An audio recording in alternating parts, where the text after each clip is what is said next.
শুভ সন্ধ্যা প্রিয় বন্ধুরা, আশা করি সবাই ভালো আছেন, কুশলে আছেন, নিরাপদে আছেন। আমি ওবায়দ আকাশ বরাবরের মতো আজকেও লাইভে এসেছি। কিছুক্ষণ আগে জানিয়েছি আসার কথা। আমি সাধারণত কবিতা নিয়েই লাইভে আসি, আজকেও তাই এসেছি। বন্ধুরা, খুব বেশি কথা না বলে আমি বরং কবিতায় চলে যাই, কারণ আমি আপনাদেরকে কথা দিয়েছি যে একটি ধারাবাহিক সিরিজ কবিতা আপনাদেরকে শোনাবো। সেই সিরিজ কবিতাটি চলছে এবং সেটি আমার সর্বনামের সুখ দুঃখ কাব্যগ্রন্থ থেকে আপনাদেরকে এই সিরিজটা শোনাচ্ছি। সর্বনামের সুখ দুঃখ এমন এখানে এই সমাজের বা আমাদের ভেতরকার অসংখ্য মানুষের বিভিন্ন দিক উন্মোচন করার চেষ্টা করেছি আমি, এবং আমার সারা জীবনে দেখা অভিজ্ঞতাকে আমি এখানে কাজে লাগিয়েছি। বন্ধুরা, আমি আপনাদেরকে এই বইয়ের প্রচ্ছদটি আবারও দেখাচ্ছি। ফেসবুকে আমি প্রচ্ছদটি দিয়েছি। প্রচ্ছদটি করেছেন আদিত্য অন্তর, ফ্রান্সিস বেকনের একটি চিত্র অবলম্বনে। ফ্রান্সিস বেকন একজন বিখ্যাত চিত্রশিল্পী, আর এই বইটি প্রকাশ করেছে ইত্যাদি গ্রন্থ প্রকাশ।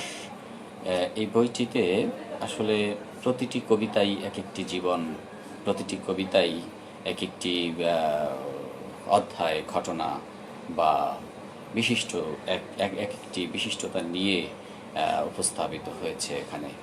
এবং আসলে জানেন যে কোনো কিছু ব্যতিক্রম কিছু না ঘটলে সেটা ইতিহাস হয় না, সাহিত্য হয় না, ঘটনা হয় না, খবরও হয় না, কবিতাও হয় না। ঠিক তাই, কবিতা যেহেতু আমি এগুলোকে কবিতা বলে স্বীকৃতি দিয়েছি, তাই আমি মনে করি যে এখানে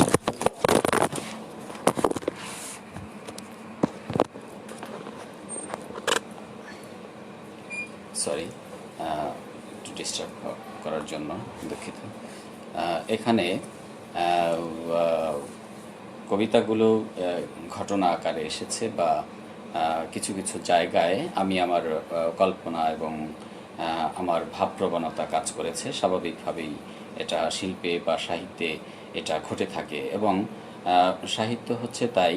সাহিত্য পুরোটা যেমন কল্পনা নয়, তেমনি অতি শুধু বাস্তবতাও সাহিত্য নয়। সাহিত্য হচ্ছে কল্পনা এবং বাস্তবতার একটা মিশেল।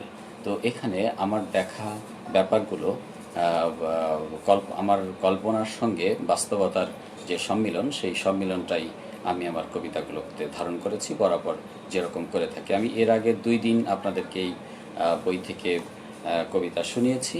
আজকে 3য় দিন আমি এই পর্ব থেকে কবিতা শোনাবো। আজকে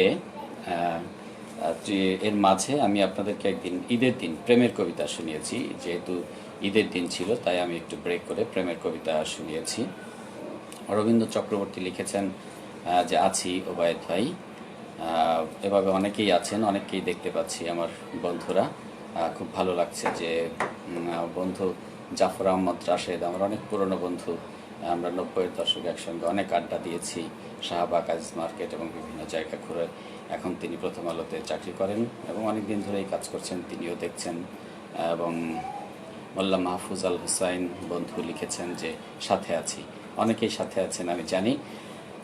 সো বন্ধুরা, আমি কবিতায় চলে যাই। আমার খুব ভালো লাগছে যে অনেক পরিচিত মানুষ এবং অনেক ভালো লাগা মুখ আমি এখানে দেখতে পাচ্ছি, তারা আছেন এবং দেখছেন।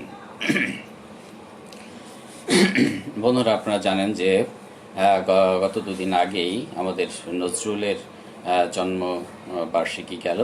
তা আমরা নজরুলকে স্মরণ করি, নজরুলকে স্মরণ করছি গভীরভাবে। নজরুল আমাদের জাতীয় কবি, তাকে বিদ্রোহী কবিও বলা হয় খণ্ডিতভাবে, যদিও এটা আমি মনে করি। তাছাড়া নজরুল আসলে নজরুলই, যার কোনো তুলনা হয় না। তা আমি আজকে যদি শুরু করি, যে এই বইতে আমার নজরুলকে নিয়ে একটি কবিতা আছে, সেই কবিতাটি দিয়ে যদি শুরু করি, আমার মনে হয় যে তাকে একটু সম্মান জানানো হলো। তো কবিতাটির শিরোনাম হচ্ছে সময়ের শ্বাসকষ্টে কাজী নজরুল ইসলাম। আমার কাজী নজরুলকে নিয়ে লেখা কবিতাখানি লুকিয়ে রেখেছি, তবু হঠাৎ সিপি খোলা শ্যাম্পেনের মতো আজ তা বেরিয়ে পড়তে পারে। কারণ তাকে ঘিরে ফেসবুক কিংবা সংশ্লিষ্ট গণমাধ্যমের বনেপাদারে, সুইমিং পুলে, বেডরুমে, রান্নাঘরে, প্রেমের উদ্যানে, পার্টি অফিসে, এমনকি টেলিভিশনের টকশো অবধি যে সমস্ত আত্মপ্রচারণা চালিয়ে যাচ্ছে, তাতে অন্তত আরও ৩৩,০০০ নজরুল গবেষকের বা বিশেষজ্ঞের গণকবরের প্রয়োজন পড়তে পারে, যাতে করে মহামহিম প্রত্যেক বিশেষজ্ঞের ঘাড়ে অন্তত শখানেক দপ্তর চড়িয়ে দিয়ে বোঝানো যেতে পারে, এই হচ্ছে আমাদের সাম্য প্রেমের কবি নজরুল, যাকে শুধু বিদ্রোহী বলে দুহাত তুলে হাওয়ায় উড়িয়ে দেবার কোনো মানেই হয় না। তিনি অন্তত ৩৩,০০০ ইটকাঠের দপ্তরের মতো কয়েক লক্ষ টনেও পরিমাপযোগ্য নন, হতে পারেন ৩৩ কোটি কিংবা তারও বেশি। আজ দেখি হঠাৎ মধ্যরাতে আমার লুকোনো কবিতা থেকে ব্যথার দান, বিষের বাঁশি, চক্রবাক, দোলন চাপা, ফণিমনসা, সর্বহারার মতো সন্তানেরা মৃত্যু ক্ষুধা বুকে নিয়ে অনর্গল শুনিয়ে যাচ্ছে অগ্নিবীণার গান। তাদের কেউ কেউ আমার পংক্তিগুলোর লোহার প্রাচীর ভেঙে বেরিয়ে এসে বলল, আজকাল তাদের নিঃসঙ্গতা ও বিচ্ছিন্নতার রূপান্তর করে আমার মতো যে কোনো কাব্য ভিক্ষুকও মহাকালের কবি হয়ে উঠতে পারেন। তাদের ক্ষুধা ও সর্বস্ব হারানো বেদনা বুঝতে পেরে চোখ বুজে দেখি নজরুলের সন্তান সম প্রতিটি গ্রন্থই আজ নামি দামি পাঠাগারের সুসজ্জিত গ্যালারিগুলোই কি করুণ ধুলোমলিন হয়ে সময়ের শ্বাসকষ্ট নিয়ে বেঁচে আছে।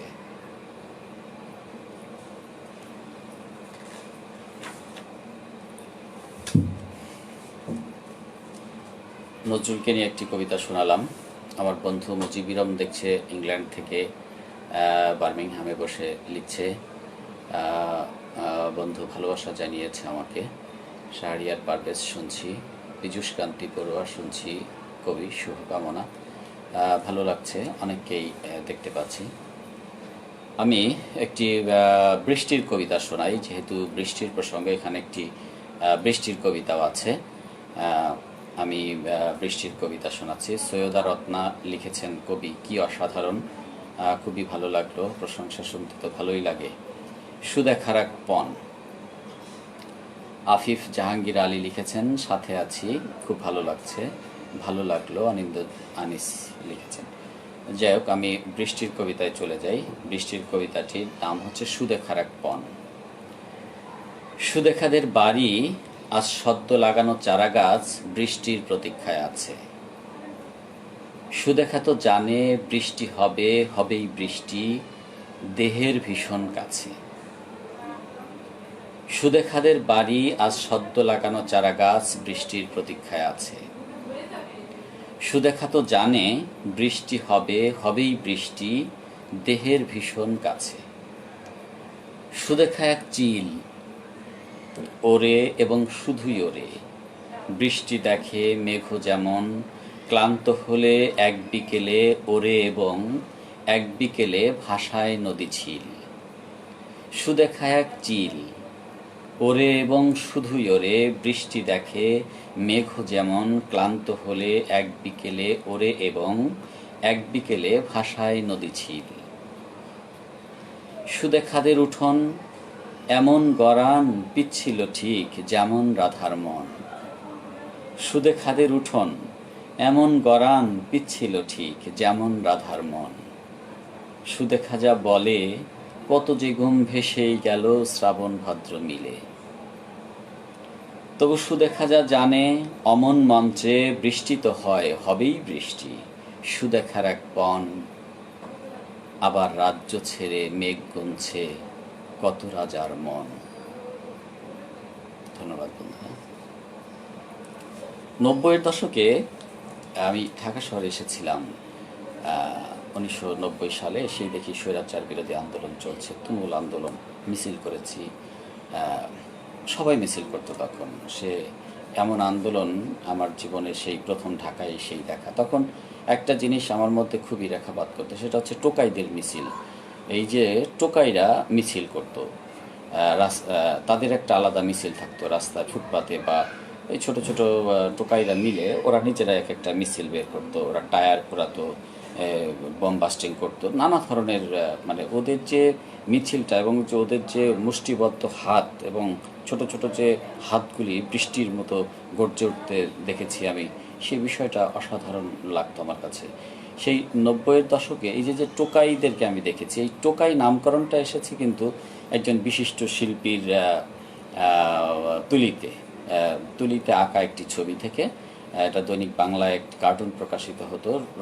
রফিকুন নবী একজন বিশিষ্ট শিল্পী, তার আঁকা এবং তার দেয়া এই নামটি হচ্ছে টোকাই। তাদের মাথায় দুটো তিনটা চুল থাকে, আর তাদের কোনো আসলে পরিচয় নেই।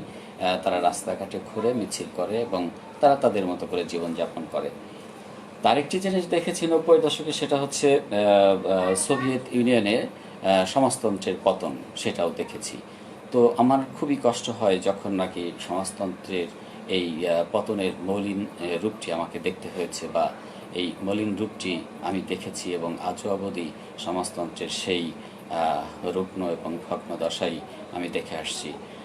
তা সেটা আমার কাছে, আমি বলেছি যে আগে, আমার মধ্যে কল্পনা এবং বাস্তবতা মিলে যে একটি মিথস্ক্রিয়া হয়েছে, সেটাই হচ্ছে মূলত কবিতা, এবং আমি সেটাকেই শিল্প বলতে চেয়েছি। তো আমি এ নিয়ে একটি কবিতা লিখে ফেলেছি। সেটি হচ্ছে রণবীর টোকাই এবং ব্যক্তিগত মুকুর। রণবীর টোকাই এবং ব্যক্তিগত মুকুর, আমি যে কথাটা বললাম আসলে নামকরণের মধ্যেও কিন্তু সে কথাটি আছে। দেখছি শ্রদ্ধেয় কবি ওবায়দ আকাশ ভাই, আরিফুল ইসলাম লিখেছেন, বিদ্যুৎ কুমার দাস লিখেছেন কবি একটু এগিয়ে গেলে আলো। আচ্ছা যাই হোক, আজ কবি কণ্ঠ আবৃত্তি শুনলাম, খুব ভালো লাগছে লিখে। আচ্ছা যাই হোক, রণবীর টোকাই ও ব্যক্তিগত মুকুর, এই কবিতাটি সমাজতন্ত্রের পতন, টোকাই এবং সব কিছু মিলে আমার মনের মধ্যে যেভাবে এই শিল্প চিন্তাটা কাজ করেছে, আমি আসলে সেটাই লিখেছি। জান্নাতুল বাকিয়া কেকা, কবি এবং সাংবাদিক, আমারও শুভকামনার বৃষ্টির অপেক্ষায়। যাক, ভালো লাগছে যে আমার বন্ধুরা অনেকে আছে। রণবীর টোকাই ও ব্যক্তিগত মুকুর। আমরা লাল বই পড়তাম, মনে আছে কিনা আপনাদের, যে পার্টি অফিসের সামনে থেকে আমরা মস্কো প্রকাশনী থেকে প্রকাশিত যে সমাজতন্ত্রের যে বইগুলি, বা এবং যে সমাজতান্ত্রিক সাহিত্য যেটাকে বলে আর কি, সাম্যবাদী সাহিত্য, সেই সাম্যবাদী সাহিত্যগুলো, তলস্তয়, দস্তয়েভস্কি, ম্যাক্সিম গোর্কি, এদের বই আমরা কিনতাম, এবং কমিউনিস্ট পার্টির ইশতেহার, দাস ক্যাপিটাল, আমরা এই বইগুলি আমরা কিন্তু পার্টি অফিস থেকে, বেশিরভাগই পার্টি অফিসের সামনে থেকে, পল্টন থেকে কিনতাম, কমিউনিস্ট পার্টি অফিস সামনে থেকে, এবং আমরা দেখতাম যে বইয়ের বেশিরভাগগুলি লাল মলাটের বই। হ্যাঁ, তো আমার বন্ধু মুজিবিরম উপস্থিত আছে। মুজিবিরমের কিন্তু একটি বই আছে, লাল বই। হ্যাঁ, ও মুজিবিরম অনেক রাজনৈতিক সচেতন। শুধু এই যে আমার বন্ধু শুধু যে গ্রামীণ চিত্রই তুলে ধরেছেন বা যে আমাদের ইতিহাস ঐতিহ্য তুলে ধরেছেন তা কিন্তু নয়, তার মধ্যে একটা রাজনৈতিক চেতনাও আছে। তার লাল বইটি আমারও খুব প্রিয়। লাল বইটি আসলে ওই থিম থেকেই এসেছে। আমি রণবীর টোকাই ও ব্যক্তিগত মুকুর কবিতাটি পড়ছি। রাশি রাশি লাল মলাটের বয়ে দিশাহীন ডুবে গেছে রণবীর টোকাইয়ের মাথা। রাশি রাশি লাল মলাটের বয়ে দিশাহীন ডুবে গেছে। সবাইকেই আমার শুভেচ্ছা, এবং আমি কবিতাটি আবার পাঠ করছি। রণবীর টোকাই ও ব্যক্তিগত মুকুর। রাশি রাশি লাল মলাটের বয়ে দিশাহীন ডুবে গেছে রণবীর টোকাইয়ের মাথা। রাশি রাশি লাল মলাটের বয়ে দিশাহীন ডুবে গেছে রণবীর টোকাইয়ের মাথা। এবং সমুদ্র সলিলে ডুবে যাওয়া মানুষের বেঁচে ওঠার কসরতের মতো এদিক ওদিক আশ্রে পড়ছে ভেসে থাকা দু চার গাছি চুলের মীমাংসা। একদিন যারা বনেদি উদ্যান মারিয়ে ঘরে ঘরে পৌঁছে দিলেন আমরা করব জয়, দুনিয়ার মজদুর এক হও বলে লড়াইয়ের ভাষা, রণবীর প্রগাঢ় তুলিতে ভেসে উঠেছিল প্রতিরোধ টোকাইয়ের দুর্বিনীত কণ্ঠে সময়ের বিদ্যুৎ জিজ্ঞাসা। আজকাল যারা কার্ল মার্কস নামের বিদ্যায়তন থেকে মিছিলের ভাষা ও টোকাইয়ের গগনবিদীর্ণ আর্তনাদ নিয়ে গবেষণাগার ভরিয়ে তুলেছেন উত্তরোত্তর সনদ ও সাফল্যের আশায়, তাদের হিমশীতল গ্রামীণ বারান্দার ছায়ায় বেড়ে ওঠা দূর্বাদলে অচেনা জরা, দুরারোগ্য গভীর কুয়াশা, শীত গ্রীষ্মের ঋতুভাষ্য জুড়ে। আর যারা সদাগন্ধ মাটির উদ্যান ছেড়ে ছাদ বাগান ভালোবেসে বহুদূর নিঃশ্বাস ফেলে ভাবেন, যেদিকে দুচোখ যায় কেবল বিশ্বস্ত নীল, যেদিকে দুহাত বাড়াই বাহুলগ্না মেঘ, সম্ভাব্য বৃষ্টিময় প্রতিদিন। তাদের ঘুমিয়ে পড়া কাস্তে হাতুড়ি জুড়ে সাম্যের সোনালি সতীন।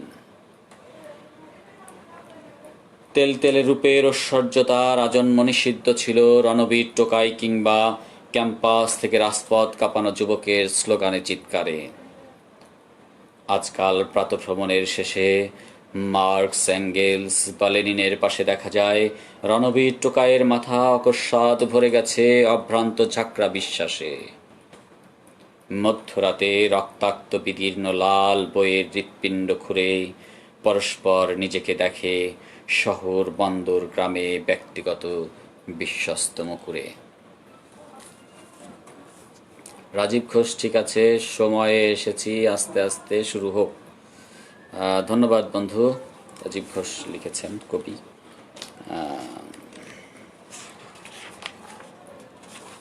এবার আমি আগে যে কবিতাগুলো শুনিয়েছি আপনাদের তার পরে থেকে আমি শোনাচ্ছি।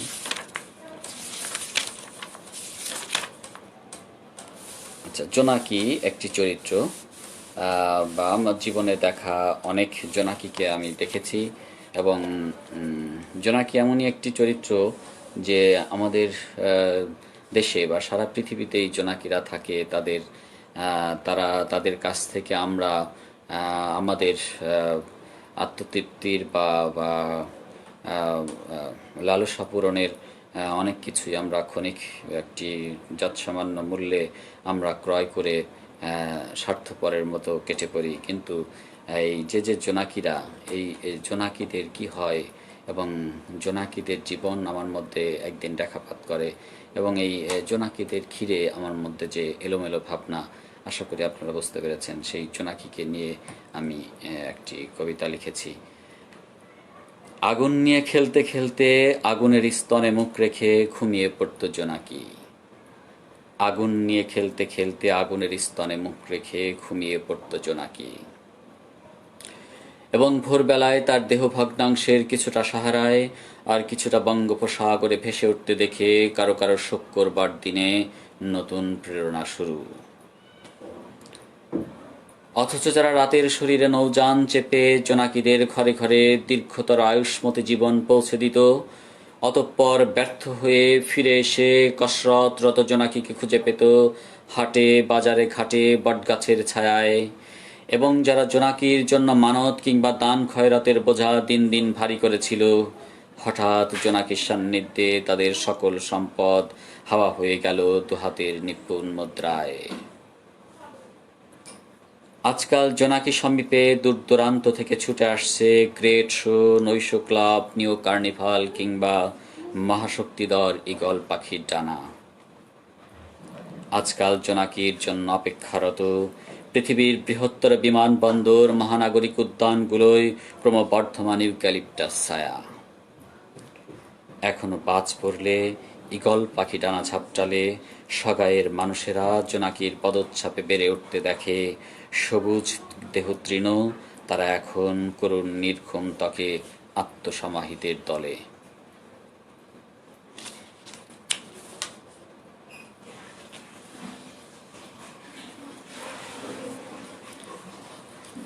বন্ধুরা, আপনারা অনেকেই আছেন। তা আরেকটি কবিতা, সুস্মিতা আর কয়েকটা বছর। এটি সুস্মিতা একটি চরিত্র, আর আমি যে জোনাকি যে কবিতাটি পড়লাম সেটির শিরোনাম ছিল জীবন কসরত জোনাকি। জীবন কসরত জোনাকি এটির শিরোনাম ছিল।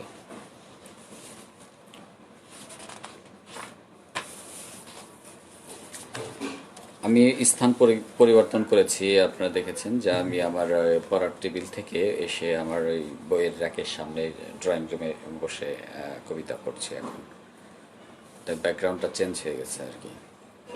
সুস্মিতা আর কয়েকটা বছর, এইভাবে চালিয়ে দেব আর কয়েকটা বছর সুস্মিতা। এইভাবে চালিয়ে দেব আর কয়েকটা বছর সুস্মিতা। তোমার হাতের নির্ভার থেকে করাতে করাতে তোমার ঐশ্বর্যের ভুল উচ্চারণের এক দুঃসহ বর্জ্য হয়ে আছি। তবে এই দীর্ঘশ্বাস, এই স্বাধীনতা, শৈশবের বেতস বাগানে ডাহুকের কণ্ঠলগ্না রোদে নক্ষত্রের প্রবল প্রত্যাশাগত। আদ্যনাথের বাড়ি আমাদের প্রচুর জিজ্ঞাসার ভেতর নদীতটে ভাঙতে ভাঙতে আজও নাকি শটান দাঁড়িয়ে আছে স্রোতের বিপরীতে। কম্পমান সাকর শরীরে যে অন্ধকার উজিয়ে আমরা নদীদের গল্প ফেঁদেছিলাম, তা এখন সমুদ্র সমীপে অনিবার্য পাঠ্য পরিণয়। ধুলোমলিন পথে আমরা যে ত্বকের শুশ্রূষা ঘিরে ব্যক্তিগত পবিত্রতায় ঝালিয়ে নিয়েছি দিবারাত, তা এখন গান্ডীব টঙ্কারে ছিন্ন ভিন্ন অন্ধকার লয়ে প্রদীপ্ত লণ্ঠন প্রমাণ। এই পরিত্যক্ত বর্জ্যের সম্পন্ন কোনো বিশ্বস্ত ব্যাখ্যায় কিছুতেই এড়াতে পারো না সুস্মিতা। অনাদি শূন্যতা ঘিরেই গড়িয়ে যাক অন্তত আর কয়েকটা বছর। তোমার আমার উচ্চারণ এক দীর্ঘ বিন্দুতেই সুস্মিতা, মাত্র আর কয়েকটা বছর। বন্ধুরা, আমি কবিতা সম্পর্কে ছোট্ট একটু কথা বলি। আসলে কবিতা বা শিল্প ব্যাপারটা কিন্তু বিমূর্ত একটা ব্যাপার। এই বিমূর্ততা শিল্প হয়ে ওঠে এবং এই বিমূর্ত ব্যাপারগুলি কিন্তু আপনাকে বোঝার দরকার নেই, বা কখনো বোঝাও যাবে, আবার কখনো বোঝা যাবে না। এই যে আলো ছায়ার মতো একটি ব্যাপার, সেই ব্যাপারটি হচ্ছে শিল্প। তাই কবিতা আমি পড়ছি আর আপনারা সব বুঝে ফেলছেন, এটা আমি বিশ্বাস করি না। আসলে শুনতে কেমন লাগছে যে আসলে এই যে শিল্পের যে একটি সাবলীল ব্যাপার বলে, যে স্পন্টেনিয়াস যে বলার ভঙ্গি, বা শিল্পের যে এগিয়ে চলার যে ক্ষমতা, বা ছন্দবদ্ধভাবে যে ছন্দহীনতাকে অতিক্রম করার ক্ষমতা, সেটা আছে কিনা, বা শিল্প আপনাকে শুধু নাড়িয়ে দেবে, শুধু আপনাকে এমন একটি জায়গায় পৌঁছে দেবে যেখানে আপনার ভাবনার জন্য এক বিশাল সমুদ্র তৈরি হয়ে আছে, বা যে ভাবনা আপনাকে কখনো মুক্তি দেবে না, শিল্পের মধ্যেই আপনাকে ডুবিয়ে রাখবে। তো কবিতা হচ্ছে সেই বিমূর্ত শিল্প ভাবনার একটি চূড়ান্ত শাখা, এবং এই বিষয়টা কিন্তু সৃষ্টির শিল্প সৃষ্টির শুরু থেকেই এই বিষয়টা আমাদের শিল্পের মধ্যে চলে এসেছে। এই যে আপনারা দেখেন যে গুহাগাত্রে গুহাবাসী মানুষ যে চিত্রটা আঁকতো, সেটি কিন্তু একটি হুবহু বাঘের ছবি কি তারা আঁকতো? আসলে হুবহু সেটি বাঘ হয়ে উঠতো না, বা হুবহু সেটি হরিণ হয়ে উঠতো না, কিন্তু কাছাকাছি যেত। মানে তাদের দেখা বাস্তবতাকে তারা কল্পনায় রূপান্তর করত, যে কারণে যে বাস্তবতা এবং ভাবনা, বা কল্পনা এবং বাস্তবতার মধ্যে একটি দূরত্ব থাকতো। সেই দূরত্ব ঘোচাতে গিয়ে আমাদের একটু সময়ের প্রয়োজন হয়। আসলে শিল্প দুর্বোধ্য নয়, কিন্তু দুর্বোধ্য। দুর্বোধ্য হচ্ছে যা বোঝা যায় না, আর দুর্বোধ্য যেটা একটু পরে বোঝা যায়। তা আমি যে কবিতাগুলি পড়ছি, আসলে আপনাদের সঙ্গে শেয়ার করে আমি নিজে হালকা হচ্ছি, বা আমি কবিতাময় জীবনযাপন করছি। আপনারা যে আমার কবিতা পড়া শুনছেন, বা আমার যে কথাবার্তা শুনছেন, এটি আপনাদের কখনো ভালো লাগছে, আবার কখনো লাগছে না, কখনো বুঝতে পারছেন, আবার কখনো বুঝতে পারছেন না। আসলে শিল্প বিষয়টাই যে একটি গান শোনার পরে বা যেভাবে সবাই হাততালি দিয়ে, বা যেভাবে সবাই হই হুল্লা করে সময়টা কাটায়, সেখানে আসলে কিন্তু শুধু গানই থাকে না, সেখানে বাদ্যযন্ত্র থাকে, অনেক মানুষের সমাগম থাকে, অনেক ধরনের ব্যাপার স্যাপার থাকে, যে কারণে ওই আনন্দটা তাৎক্ষণিক উপভোগ করা যায়। আবার কবিতা পড়ার আনন্দও মগ্ন পাঠক বা জীবনানন্দ দাশের ভাষায় অগ্রসর পাঠক কিন্তু সহজে সেটা অনুধাবন করতে পারেন। এখন জীবনানন্দ দাশ বলেছেন যে আধুনিক কবিতা বোঝার জন্য আসলে অগ্রসর পাঠকের দরকার। আপনারা আমার বন্ধুদের মধ্যে সবাই অগ্রসর পাঠক, আমি জানি যে তারা আসলে কবিতা বোঝেন, এবং তারা কবিতা অনুধাবন করেন, এবং কবিতা তারা পড়েন।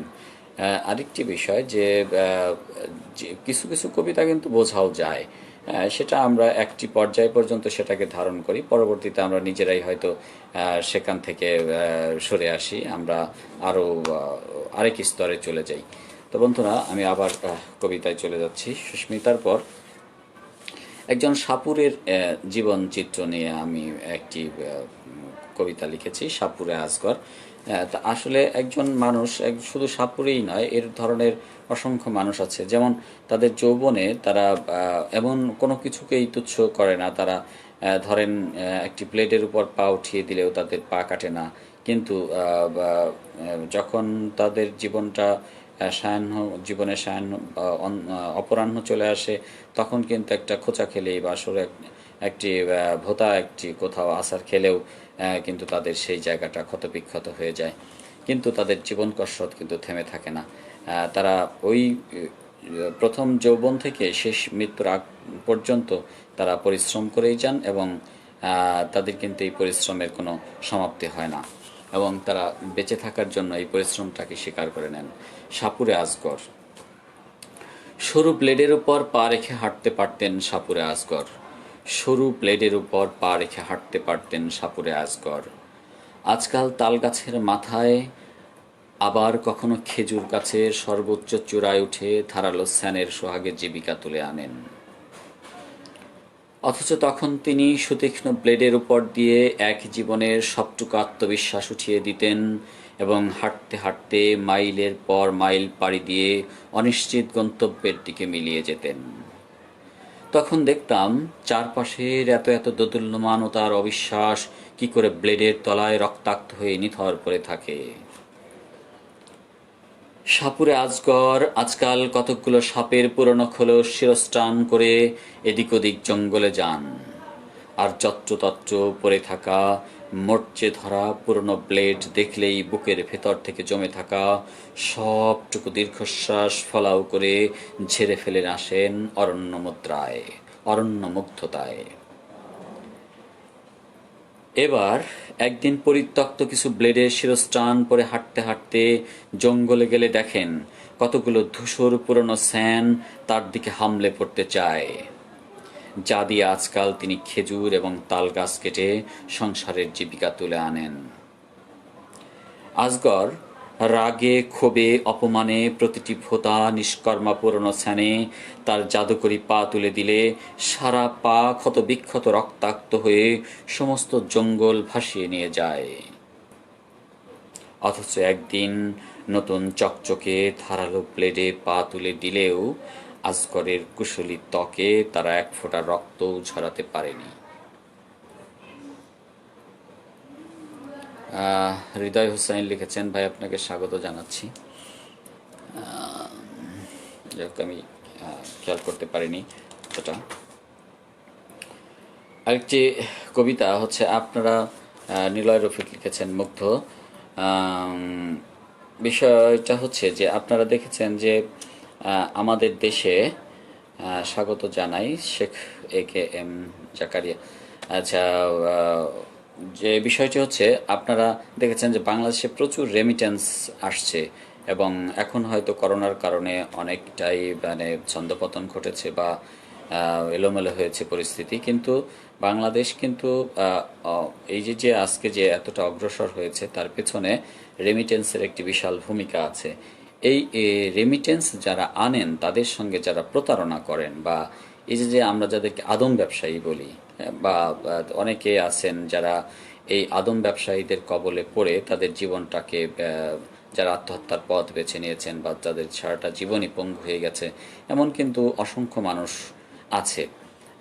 এবং এই যে মানব বণিক, যারা মানুষকে নিয়ে যারা ব্যবসা করেন তাদেরকে আমি বলেছি মানব বণিক। এই মানব বণিকদেরকে ঘিরে আমার জীবনে দেখা কিছু ঘটনা, এবং ভাগ্যধন বড়ুয়া লিখেছেন, বাহ সাপুরে আজগর দারুণ। ধন্যবাদ দাদা।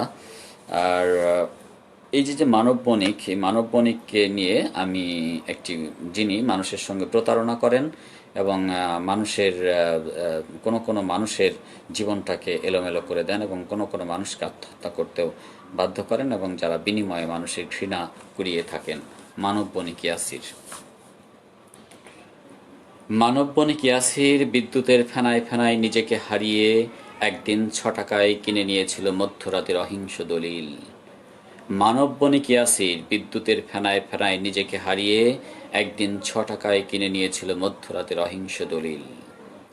আরেকদিন তেমাথার নির্জনতা ঘিরে খুন হওয়া মানুষের কিছু দীর্ঘশ্বাস দিয়ে তৈরি করেছিল পর্যাপ্ত সামুদ্রিক লেনদেন। ইয়াসির আজকাল যখন বাতাসের বিভাজন নিয়ে প্রশ্ন তুলে ছিনিয়ে নিচ্ছে মানুষের গাত্রবর্ণের চেয়ে প্রভূত বিরোধ, তখন কেউ কেউ প্রিয়তমা স্ত্রীর চেয়ে নিকটতম মীমাংসায় তার হাতে স্বেচ্ছায় তুলে দিয়ে আসে বৎসরান্তের ব্যাপক অভিসার। ইয়াসির সিন্ধুর দূরত্ব দিয়ে এক বাক্যে জিতে নিয়েছিল আমাদের প্রতিবেশী নদ নদী কৈবর্তসমূহ জীবন থেকে সদ্যমৃত মানুষের চকচকে কপালের খাম, কিংবা গোরস্থানে ঈশ্বরের প্রবেশাধিকার নিয়ে নির্বাক্য বেহেশতের ঊষর উদ্যান। অথচ ইয়াসির ইয়াসির বলে যে ধূপগন্ধ আতর লোভানের ঘ্রাণ এপাড়া ওপাড়া ঘিরে সীমাবদ্ধ মানুষের বিশ্বাসের ভেতর পায়চারি করে প্রতিদিন, অকস্মাৎ কেউ তাকে গোলাপ বাগানের ছায়ায় মৃত বলে বিবৃতি দিলে ভোর হতে না হতেই কাটায় রক্তাক্ত বিশ্বাস সমুদ্রে মিলিয়ে যায় তুমুল ঘৃণায়। যেভাবে একদা তাড়িয়ে বেড়ানো দ্বিধায় ঘাস কিংবা যে কোনো উচ্ছিষ্টের প্রতি বুভুক্ষা উড়ে উড়ে মুষড়ে পড়েছিল কখনো মালতী, কখনো মকবুলের মতো প্রান্তিকতম মানুষের স্বপ্নের হিস্যায়।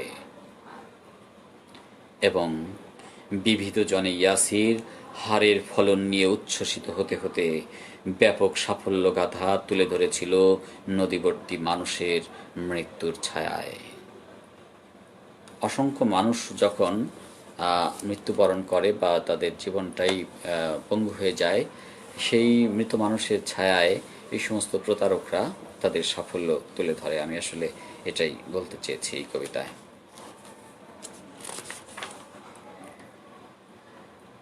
একটি প্রেমের কবিতা শোনাই। এর মধ্যে আছে ব্যালেরিনার সাথে সম্পর্ক। ব্যালেরিনার সাথে সম্পর্ক আমি আসলে ব্যালেরিনা নামটি আমি আমার এক বন্ধুর নাম থেকে নিয়েছি। যাই হোক, বা তাকে নিয়েই আমি এই কবিতাটি লিখেছি। ব্যালেরিনার সাথে সম্পর্ক। শেষ দুটো কবিতায় উঠে এসেছে সংগ্রামী জীবনের ছবি। সুন্দর তাওয়ানুর লিখেছেন, ধন্যবাদ। ব্যালেরিনার সাথে সম্পর্ক। ব্যালেরিনার নাম ধরে ডাকতেই সে আমাকে বায়ুমণ্ডলের ধূসরাস্থিরতায় এক শ্বাসরুদ্ধকর বন্দি জীবনের দিকে মুখ ঘুরিয়ে দিল। অসাধারণ প্রিয় কবি লিখেছেন নিলয় রফিক। ব্যালেরিনার নাম ধরে ডাকতেই সে আমাকে বায়ুমণ্ডলের ধূসরাস্থিরতায় এক শ্বাসরুদ্ধকর বন্দি জীবনের দিকে মুখ ঘুরিয়ে দিল।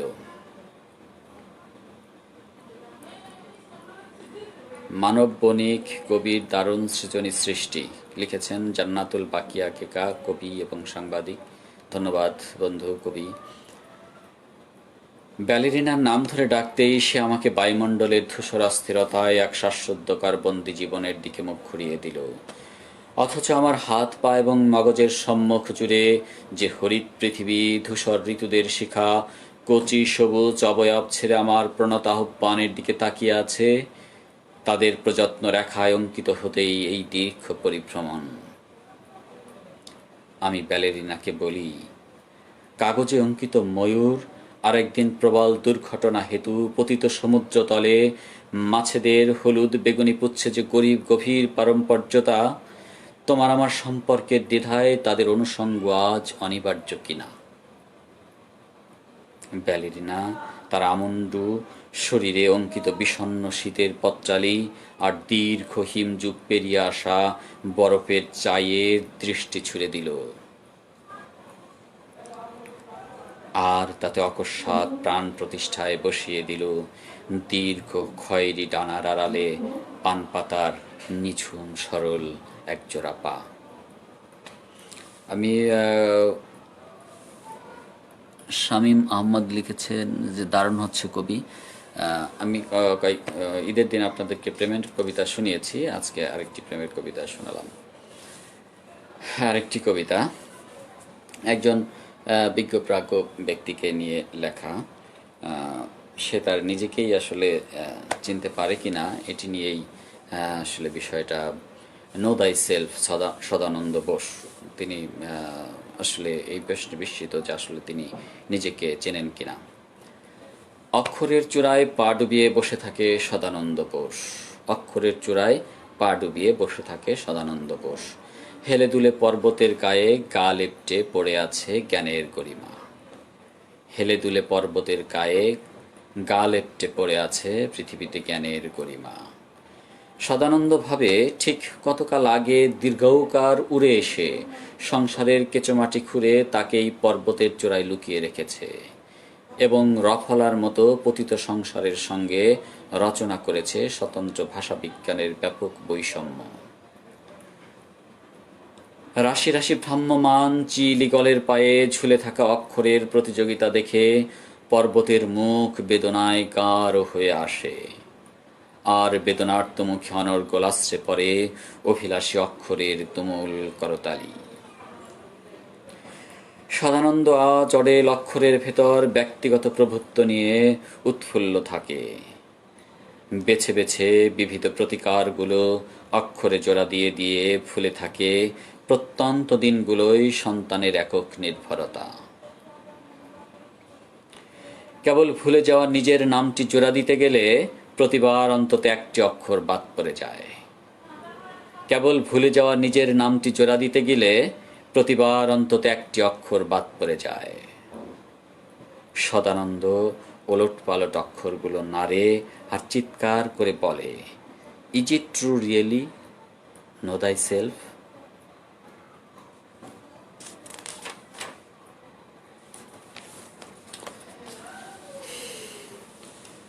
আমি আরেকটি বিষাদ ঘন সংবাদ আপনাদেরকে শোনাবো। সেটি হচ্ছে, আপনারা অনেকেই জানেন যে আমাদের চারপাশের চেনা মুখগুলোর অচেনা অভ্যন্তরে বিশ্বাবিভূত পরিভ্রমণ করছি।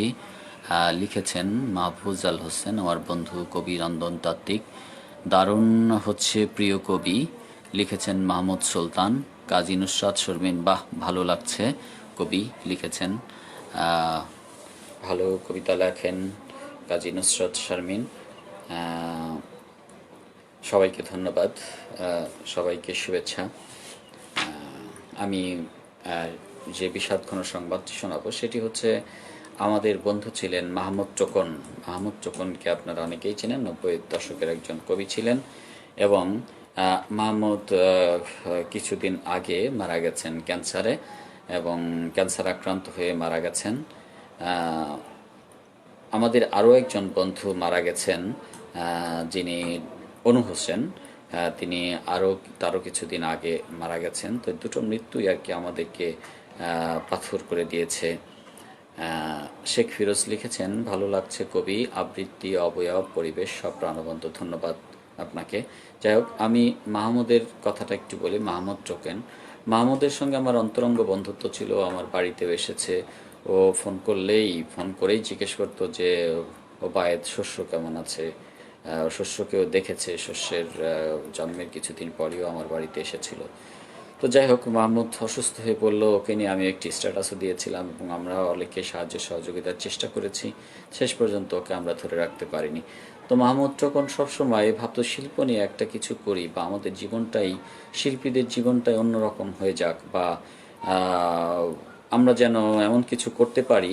তো যাই হোক, ও আমাকে বলতো ফোনে ফোনে। তো আমি এই যে কবিতা লেখার সময় আমি কিন্তু একটি বিষয় খুব লক্ষ্য করি, যে আজকের দিনের আসলে প্রণিধানযোগ্য বা সবচেয়ে উল্লেখযোগ্য বাক্য কোনটি, যেটি আমি শুনেছি, আমি ঠিক সেই বাক্যটি দিয়ে কবিতা লিখতে চেষ্টা করি।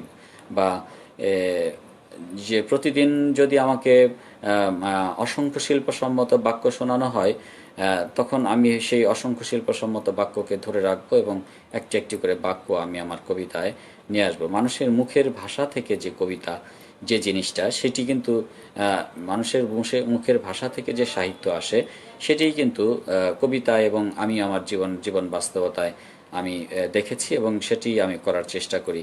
পাপড়ি গুহ নিয়োগী লিখেছেন যে দেখছি, ভালো লাগছে, ধন্যবাদ আপনাকে। আচ্ছা, তো আমি টোকনের সঙ্গে কথা হলেই ও বলতো, বন্ধু আসো আমরা একটা কিছু করি, আসো বন্ধু আমরা একটা কিছু করি।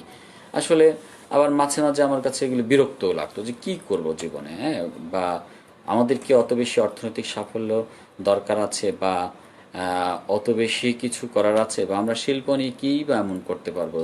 কবিতা লেখা বা শিল্প আন্দোলন কি আমরা গড়ে তুলতে পারবো? যেমন ফরাসি বিপ্লব যেভাবে হয়েছিল, বা যুগে যুগে যত বিপ্লব হয়েছে, আমরা কি পারবো? তবে আমরা চেষ্টা করেছি, এবং টোকনের কাছ থেকে আমি বিপুল অনুপ্রেরণা পেতাম। ও বলতো যে বন্ধু আসো, আমি তুমি আমরা দুজন চেষ্টা করি কিছু একটা করার জন্য। আমি আসলে সেইটি নিয়েই একটি কবিতা লিখেছি। সেখানে আবার কিছু এই বিষয়টাকে কিন্তু আমি একটু বাঁকাভাবেও উপস্থাপন করেছি, আবার সঠিকভাবেও করেছি, দুটোই আমি দেখেছি। অজিত পাত্র লিখেছেন উড়িষ্যা থেকে, যে বেশ গুছিয়ে অনেক কথা বলছেন, বেশ ভালো লাগছে। ওড়িয়া ভাষার কবি তিনি। তিনি ভালো অনুবাদ করেন, কবিতা লেখেন। অজিত পাত্র আমাদের বন্ধু। তো যাই হোক, আমার এই কবিতাটির শিরোনামই মাহমুদ, এসো বন্ধু একটা কিছু করি। বন্ধু ভালো থেকো, তুমি যেখানেই থাকো, তোমার জন্য অনেক শুভকামনা। বন্ধু, তোমাকে আমরা সবাই খুব মিস করি, আমরা সবাই তোমাকে অনুভব করি। এসো বন্ধু একটা কিছু করি। এবং একটা কিছু করতে করতে প্রিয় বন্ধু মাহমুদ একদিন অলকানন্দায় নিবেদিত চাঁদ ছিঁড়ে কেটে ব্যক্তিগত ঘরের ঘুলঘুলি দিয়ে উড়িয়ে দিয়েছে দোটানায়। এসো বন্ধু একটা কিছু করি। এবং একটা কিছু করতে করতে প্রিয় বন্ধু মাহমুদ একদিন অলকানন্দায় নিবেদিত চাঁদ ছিঁড়ে কেটে ব্যক্তিগত ঘরের ঘুলঘুলি দিয়ে উড়িয়ে দিয়েছে দোটানায়। নেপথ্য প্রতিপালক তার মাটির প্রতি বিশ্বস্ততায় এই প্রথম চির ধরতে দেখে চন্দ্রমুখীর মুখ বারবার এঁকে দেখিয়েছেন বিশ্বস্ততায়। তবু মাহমুদ যখন একটা কিছু করে, তার অর্ধেক রাত আর অর্ধেক দিনের সীমায় কেউ একজন বালির পাহাড় থেকে প্রবল উচ্চারণ করে তার প্রাচীন উপস্থিতি। এবং মাহমুদ যখন সন্ধ্যা পারাপার কালে একবার নায়ে একবার ছুঁয়ে লোবাতুর হয়ে স্রোতের সান্নিধ্য ধরে একটা কিছু করে, নাওয়ের গভীরে দেখা মৃত সুন্দরী অবাক জীবন পেয়ে স্রোতের প্রতিমা এক স্রোতেই ভেসে যায়। নাওয়ের গভীরে দেখা মৃত সুন্দরী অবাক জীবন পেয়ে স্রোতের প্রতিমা এক স্রোতেই ভেসে যায়। অবশ্য সবই জানতো মাহমুদ, ওর জীবিত অবস্থায় আমি এই কবিতাটি লিখেছি। যাক, আরেকটি কবিতা জুলফিয়া, সমাজতন্ত্রের বর্ষিত ধারা। সমাজতন্ত্র আসলে এমনই একটি বিষয় যে তার কোনো ভাবনা বা তার আক্রান্ত করার এলাকার কোনো সীমা পরিসীমা নেই। বিশেষ করে আমরা যারা শিল্প চর্চা করি বা বা শিল্প সাহিত্যকে ভালোবাসি, মানুষকে ভালোবাসি এবং মানবতাকে সবার আগে গুরুত্ব দিয়ে থাকি, তাদের কাছে সমাজতন্ত্র এক অনেক বড় বিষয়। যদিও কবি লেখকদের মধ্যে সমাজতন্ত্র নিয়ে অনেক ধরনের অনেকেই সমাজতন্ত্র ছেড়েছেন, গ্রহণ করেছেন, ছেড়েছেন, গ্রহণ করেছেন, ছেড়েছেন। আসলে একটা পর্যায়ে কবি লেখক শিল্পী কেউই আর এই সমাজতন্ত্রের মধ্যে বা কোনো রাজনৈতিক গণ্ডির মধ্যে সীমাবদ্ধ থাকেন না, তখন তিনি সকলের হয়ে যান। এবং আসলে কবি লেখক শিল্পীরা আমি মনে করি যে তাদের সরাসরি ওই অর্থে কোনো রাজনৈতিক পরিমণ্ডলের সঙ্গে সংযুক্ত হওয়ার বৈধতা নিয়েও আমার কাছে খুব সন্দেহ লাগে। জুলফিয়া, সমাজতন্ত্রের বর্ষিত ধারা। জুলফিয়া কর্পোরেট মাতৃস্তম্ভের নিচে অভিলাষী ব্যর্থতা দিয়ে আকাঙ্ক্ষার মুখ ঢাকেন। জুলফিয়া কর্পোরেট মাতৃস্তম্ভের নিচে অভিলাষী ব্যর্থতা দিয়ে আকাঙ্ক্ষার মুখ ঢাকেন। তার হাত থেকে দুর্মূল্য মার্বেলগুলো আগুনের লালসার নিচে চাপা পড়ে থাকে। সভ্যতার বিস্মৃতি থেকে কুড়িয়ে পাওয়া ফাউন্টেন পেনে টুকটুক করে বর্ষিত হয় সমাজতন্ত্রের চাঁদ। তার হাত থেকে দুর্মূল্য মার্বেলগুলো আগুনের লালসার নিচে চাপা পড়ে থাকে। সভ্যতার বিস্মৃতি থেকে কুড়িয়ে পাওয়া ফাউন্টেন পেনে টুকটুক করে বর্ষিত হয় সমাজতন্ত্রের চাঁদ। একদিন তলস্তয়ের পেছন পেছন হেঁটে জুলফিয়া শরীরে খুঁটিয়ে নিলেন যুদ্ধের ঘটনাবলী এবং নেরুদার অন্তঃস্থল থেকে প্রেম ও বিপ্লবের দৃশ্যাবলী। জুলফিয়া মনসুর কর্পোরেট ধ্বনি বিজ্ঞানের ঠোঁটে দুর্নিবার ঝুলিয়ে দিলেন মিছিলের প্রত্যন্ত স্লোগান। দূর দূরান্ত থেকে ডানাওয়ালা ঈগলেরা আসে, কারো ভাষা কারো ভঙ্গিমার শেষে সর্বশেষ ঝুলে থাকে কর্পোরেট সম্প্রীতির মতো সম্পূরক বুলি। দূর দূরান্ত থেকে ডানাওয়ালা ঈগলেরা আসে, কারো ভাষা কারো ভঙ্গিমার শেষে সর্বশেষ ঝুলে থাকে কর্পোরেট সম্প্রীতির মতো সম্পূরক বুলি। জুলফিয়া কাস্তে হাতুড়ির মতো প্রতীকী পৃথিবী তাতে, জুলফিয়ার কাস্তে হাতুড়ির মতো প্রতীকী পৃথিবী তাতে উতলে ওঠে সমুদ্র মুদ্রায়। বহুবর্ণিল ধাতব অর্গলগুলোয় ঘূর্ণমান প্রতিশ্রুতি থেকে মানুষের আস্থাগুলি প্রযত্ন বিশ্বাসে রেখে এমন বিশুষ্ক দিনে জুলফিয়া ফেটে পড়ে বিবিধ বৃষ্টির ধারায়।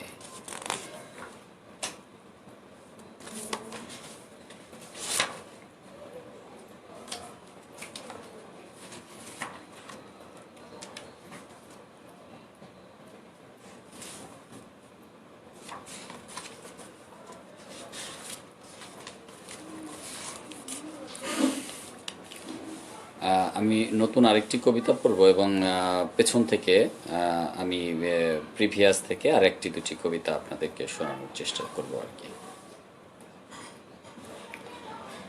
রোকসানা পেওয়া। এই যে আমাদের সমাজে বিধবাদের নিয়ে নানা ধরনের ঘটনাই মানব বণিক দারুণ সৃজনী সৃষ্টির। যাই হোক, কবি একটু আগাম নোটিশ তো দেয়াই যায়। আমি বিকেলে কিন্তু জানিয়েছি, আমি বিকেলে নোটিশ দিয়েছি যে আমি আজকে কবিতা পড়ব। হাইকেল হাশমি ভাই কবি, আমার খুবই প্রিয় মানুষ, কবি অনুবাদক, বহু ভাষার কবি, বহু ভাষায় লেখেন তিনি, কবি অনুবাদক এবং কথা সাহিত্যিক তো বটেই। তিনি র্যান্ডম আমার কবিতা অনুবাদ করে যাচ্ছেন। অজিত পাত্র লিখেছেন মুগ্ধতার সঙ্গে আছি। তো রোকসানা বেওয়াকে নিয়ে যে একটি মানুষ বিধবা হয়ে গেলে তাকে নিয়ে আমাদের সমাজের কী ধরনের চিত্র দাঁড়ায় এবং সেই বিধবার কি হাল হয়, সেই জিনিসটি আমার মধ্যে রেখাপাত করেছে, যেহেতু এরকম বিষয় আমি অনেকই দেখেছি জীবনে। রোকসানা বেওয়া। রোকসানা বেওয়া একদিন মৃত্যুর মতো কঠিন পণ রঙিন ফুটবল করে মানুষের পায়ে পায়ে সঁপে দিয়েছে। রোকসানা বেওয়া একদিন মৃত্যুর মতো কঠিন পণ রঙিন ফুটবল করে মানুষের পায়ে পায়ে সঁপে দিয়েছে। এখন ঘোর বর্ষায় জলের উপর ব্যাকুল শরীরে ভাসতে দেখে তা। এখন ঘোর বর্ষায় জলের উপর ব্যাকুল শরীরে ভাসতে দেখে তা। যে কোনো প্রাচীন ভিটায় শাবালক বৃক্ষের দিকে তাকালেই রোকসানা বোঝে তার জন্য কত কত তরুণ বাতাস, পাস্তুরিত মেঘ বৃক্ষদের কোটরে গহ্বরে অভিনীত হয়ে এখন বৃষ্টির প্রতীক্ষায় আছে। ঘন বাঁশঝাড়ের চাঁদে চারদিকে আগুন জ্বালিয়ে ঘুমিয়ে পড়েছে রোকসানা বেওয়া। ঘন বাঁশঝাড়ের চাঁদে চারদিকে আগুন লাগিয়ে ঘুমিয়ে পড়েছে রোকসানা বেওয়া।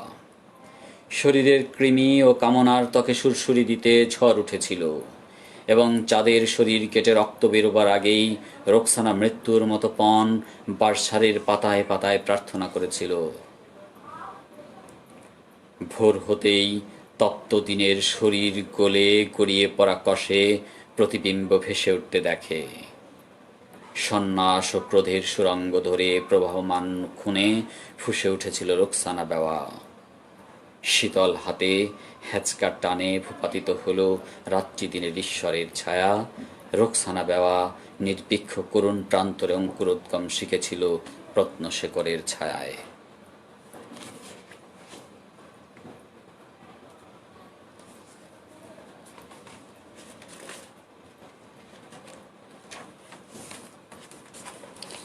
আমি প্রিভিয়াস থেকে আপনাদেরকে আর দু একটি কবিতা শোনাবো।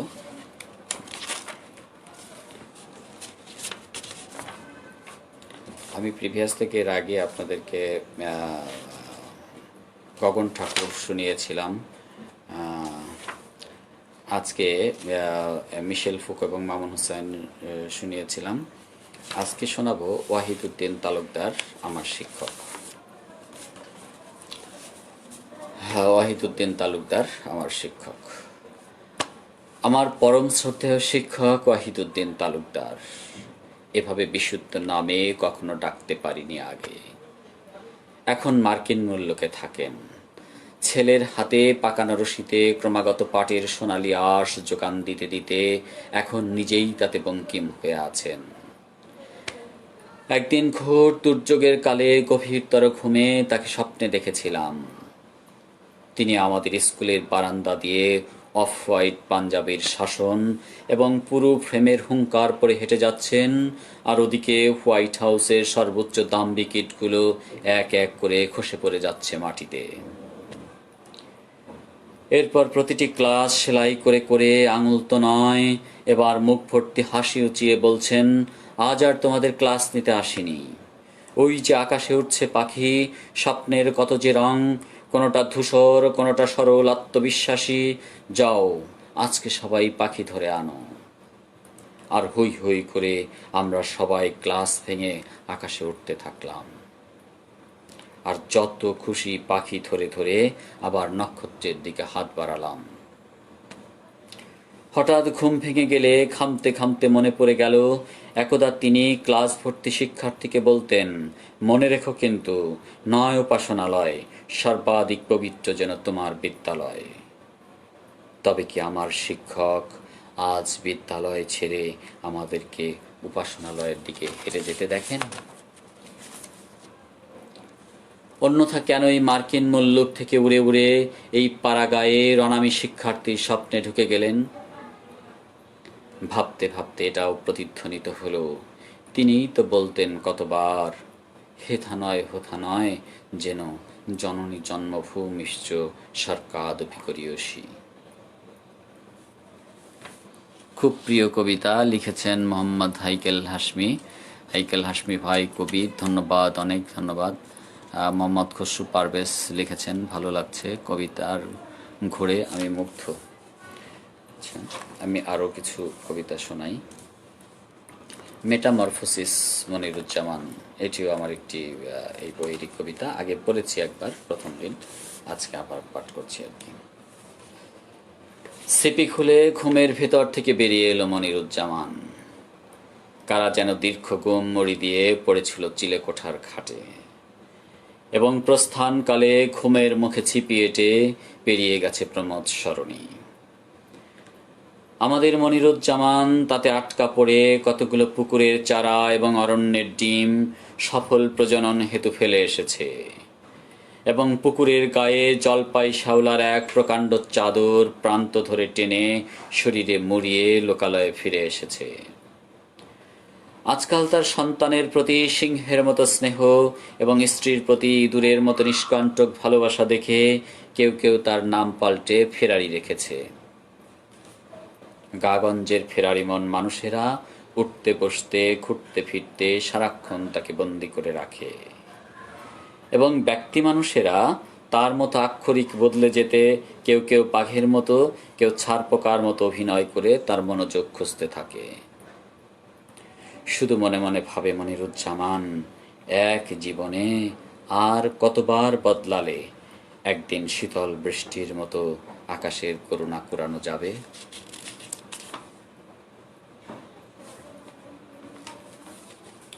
আরেকটি কবিতা, নির্মলদা বিষয়ক স্বকীয়া। নির্মলদা বিষয়ক স্বকীয়া। প্রতিবেশী নির্মলদা ভূয়দর্শী ছিলেন, এখন বাড়িতে আছেন। বাজার থেকে ব্যক্তিগত দেহখানা, সরাইখানা, দর্জিখানায় সারিয়ে নিয়ে পুনর্বার বেরুবেন বলে ভাবছেন। প্রতিবেশী নির্মলদা ভূয়দর্শী ছিলেন, এখন বাড়িতে আছেন। আমি একটি কথা বলি যে আসলে এই চরিত্রগুলো আমার দেখা, আমার জীবন থেকে, আমার জীবনে দেখা কিছু চরিত্র আমি এখানে তুলে ধরার চেষ্টা করেছি। মামুন আপু লিখেছে, ভাই আরেকটু স্লো পড়লে শুনতে আরও ভালো লাগতো, ধন্যবাদ। মাহবুবা ফারুক অসাধারণ, খুব ভালো লাগছে আকাশ ভাই। রোকসানা পারভীন লিখেছে। আচ্ছা, আমি একটু স্লো পড়ার চেষ্টা করছি। প্রতিবেশী নির্মলদা ভূয়দর্শী ছিলেন, এখন বাড়িতে আছেন। বাজার থেকে ব্যক্তিগত দেহখানা কসাইখানা দর্জিখানায় সারিয়ে নিয়ে পুনর্বার বেরুবেন বলে ভাবছেন। ব্যক্তিগত বলতে নির্মলদার স্ফীত ভুঁড়ি, চকচকে ত্বক এবং দীর্ঘশ্বাসের চওড়া উঠোন ব্যতীত অন্য যা যা ছিল এখন তাতে শপিং সরণি, দাতব্য শুশ্রূষালয় কিংবা প্রপঞ্চ ম্যাসাজ পার্লার বেশ মানিয়ে উঠেছে। ব্যক্তিগত বলতে নির্মলদার স্ফীত ভুঁড়ি, চকচকে ত্বক এবং দীর্ঘশ্বাসের চওড়া উঠোন ব্যতীত অন্য যা যা ছিল এখন তাতে শপিং সরণি, দাতব্য শুশ্রূষালয় কিংবা প্রপঞ্চ ম্যাসাজ পার্লার বেশ মানিয়ে উঠেছে। নির্মলদা এখন একটি প্রাচীন চিঠির ভেতর থেকে লাফিয়ে পড়ে সারা গায়ের মুঠি মুঠি সমর্থন করিয়ে নিলেন। তাকে তিনি ব্যক্তিগত বিজ্ঞাপন বলে টাঙিয়ে নিয়ে এক প্রকার আত্মপ্রচারের ঝুঁকি নিয়েছিলেন। আজকাল তার সমূহ প্রচারণা জুড়ে দুর্ভিক্ষের চাঁদ, রোদ ওঠা কুকুর, স্বাস্থ্যবতী প্রোপাগান্ডাগুলো দাপিয়ে বেড়ায়।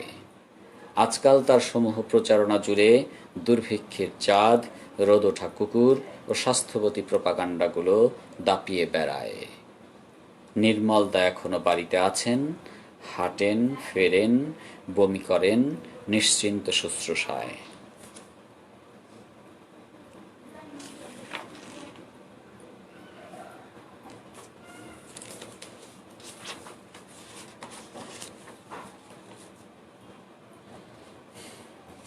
আরেকটি প্রিয় কবিতা আমার শোনায়, দীপান্বিতা এক রহস্য সীমায়।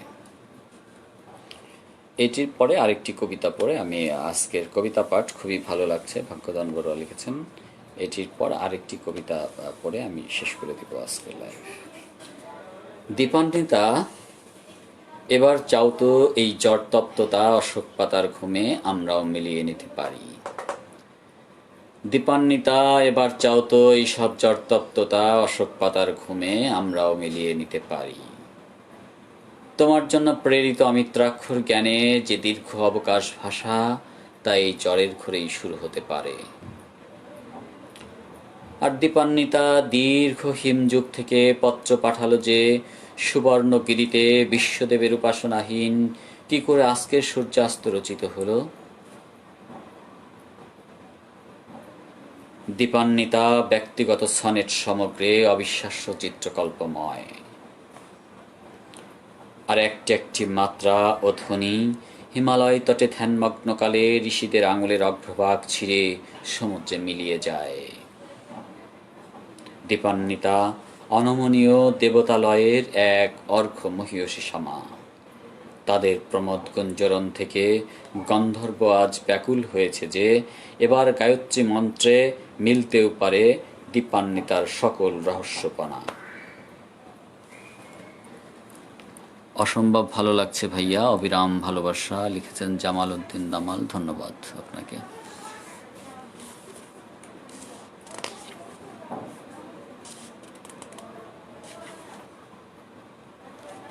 বাজিকরের মৃত্যু এই কবিতাটি পড়ে আমি আজকের কবিতা পাঠ শেষ করে দিচ্ছি। বাজিকরের মৃত্যু।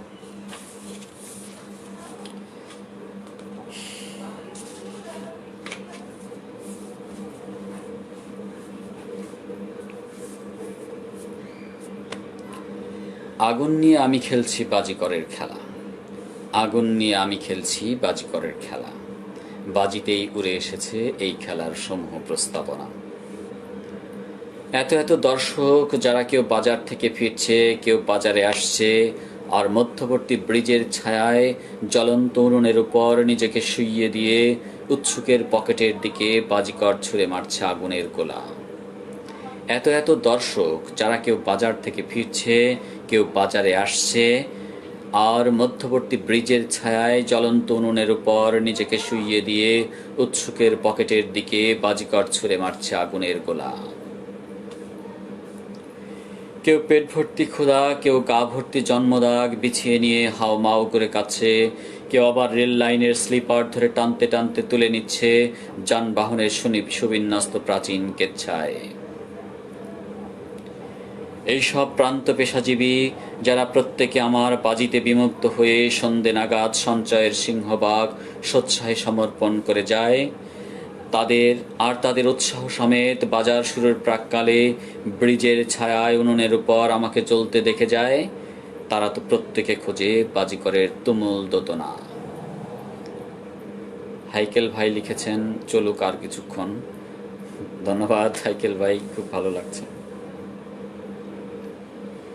এইসব প্রান্ত পেশাজীবী যারা প্রত্যেকে আমার বাজিতে বিমুগ্ধ হয়ে সন্ধে নাগাদ সঞ্চয়ের সিংহভাগ স্বেচ্ছায় সমর্পণ করে যায়, আর তাদের উৎসাহ সমেত বাজার শুরুর প্রাক্কালে ব্রিজের ছায়ায় উনুনের উপর আমাকে চলতে দেখে যায়, তারা তো প্রত্যেকে খোঁজে বাজিকরের তুমুল দোতনা।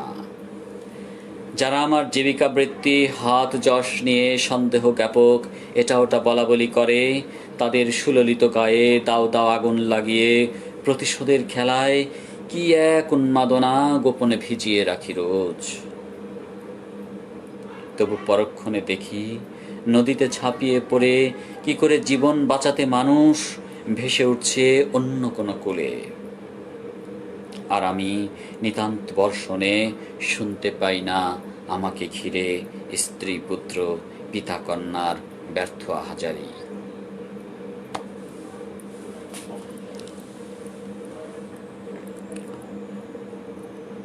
দারুণ লাগছে কবি। হাইকেল ভাই লিখেছেন চলুক আরও কিছুক্ষণ।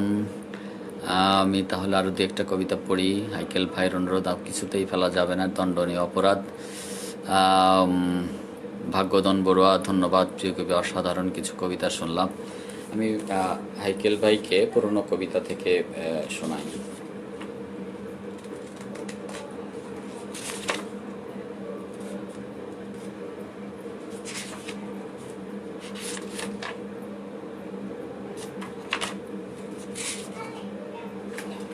পঞ্চানন ঘোষ, ঘোল বিক্রেতা।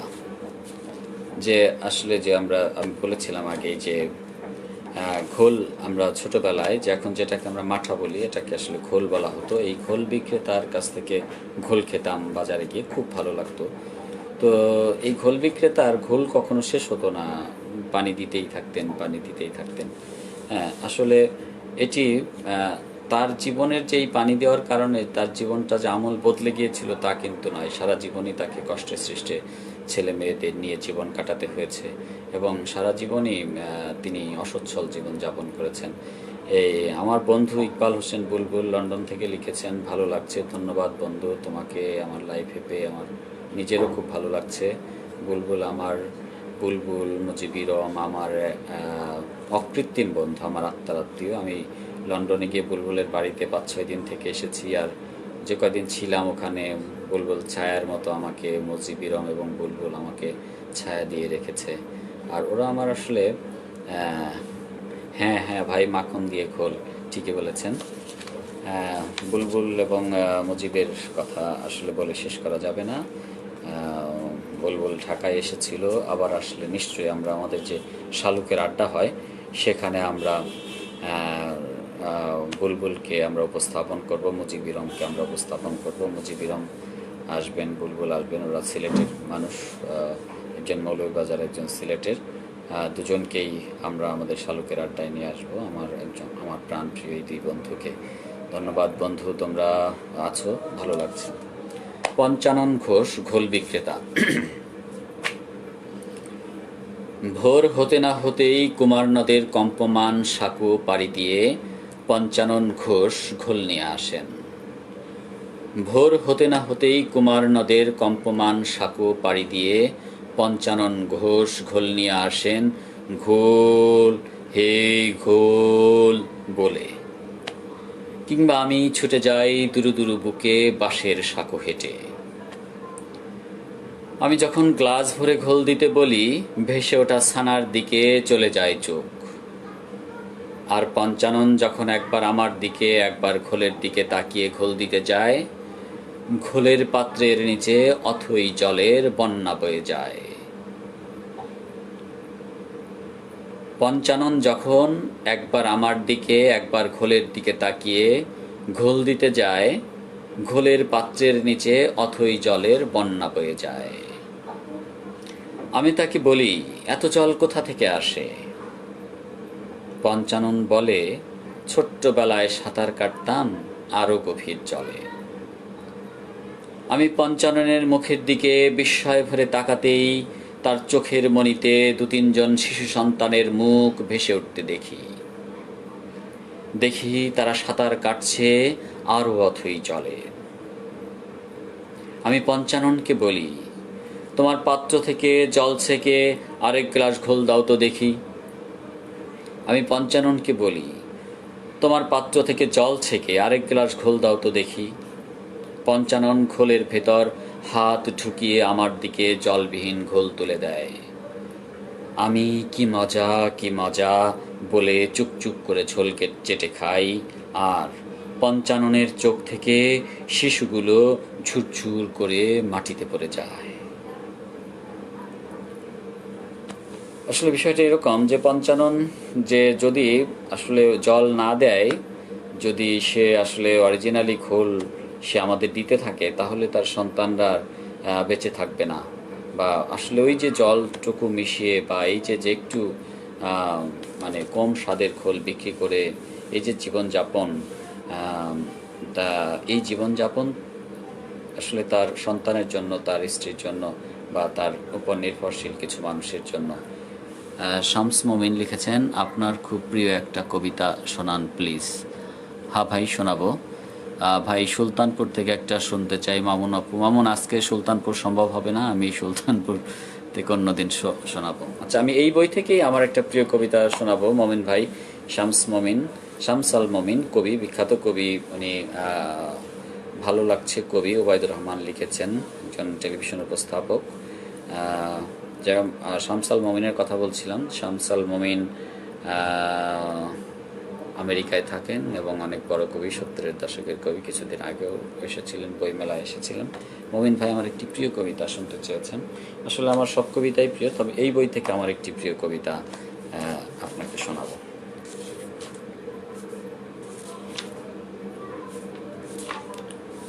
তো আমি আমার একটি প্রিয় কবি, এই বইয়ে অনেকগুলি প্রিয় কবিতা আছে। আমি মমিন ভাইয়ের কথা মতো একটি প্রিয় কবিতা আপনাকে শোনাই। সেটি হচ্ছে গগন ঠাকুর গণিতজ্ঞ, আমার অত্যন্ত প্রিয় একটি কবিতা। এই গগন ঠাকুর গণিতজ্ঞ আসলে একটি প্রতিষ্ঠান বিরোধী চরিত্র আর কি, আমরা যাকে অ্যান্টি এস্টাবলিশমেন্টের বিরুদ্ধের মানুষ বলি, তেমন একটি চরিত্র। আমি যেহেতু সারা জীবনই লিটল ম্যাগাজিন চর্চা করেছি এবং এখনও করি, এবং মৃত্যু করে যাওয়ার ইচ্ছা আছে, যে আসলে লিটল ম্যাগাজিন যা বলে ওটি আমার ভালো লাগে।